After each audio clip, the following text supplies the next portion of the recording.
Welcome to Comic Book Overview, where everyone can come and indulge in all things comic related, whether it be movies, TV shows, cartoons, video games, or just comics themselves. If you love comic books, then show it by hitting that subscribe button to help this precious media that we all love thrive and flourish.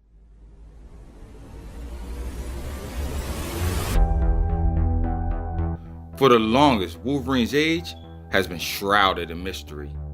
Most like me just got familiar with him when he joined the superhero group known as the X-Men. But Wolverine had a life before then. He even had a life before the adamantium claws. In the following videos, I will be attempting a massive endeavor to place Logan's life in chronological order, creating a photojournal, if you will, of who he was and at what time in history he existed. Please, if you can help me as I go along by submitting issues with either exact dates in them or providing a strong argument with evidence of the time period where Logan was in history, I would greatly be appreciative. For now, I'll try my best to put the pieces of Logan's shattered history back together. Wish me luck. Okay, so we start with an answer to when it all began.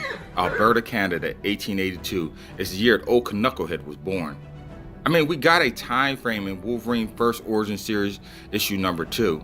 A panel displays Logan's older brother John Hallett's headstone dating from 1885 to 1897. But it is in X-Men Prelude to Schism issue 4 where we get an exact year of Logan's birth.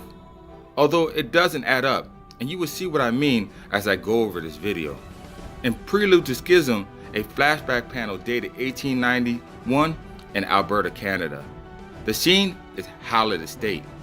Mr. Hallett, the grandfather, is arguing with his son John over his grandson's James Hallett, aka Wolverine's, upbringing. As John defends his son, he mentions that the boy is only 9 years old.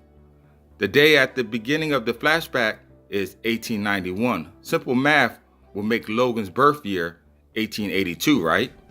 Only, and this is where the inconsistencies come in.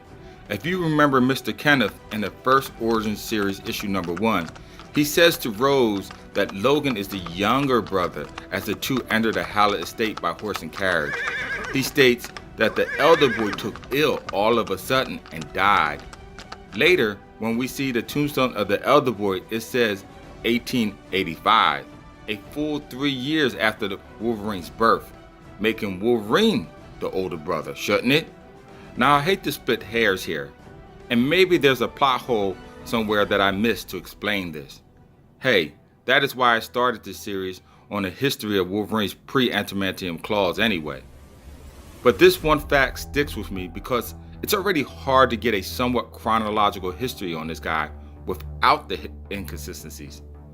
Even saying all that, I stand by the date and try my best to list all other events in sequential order.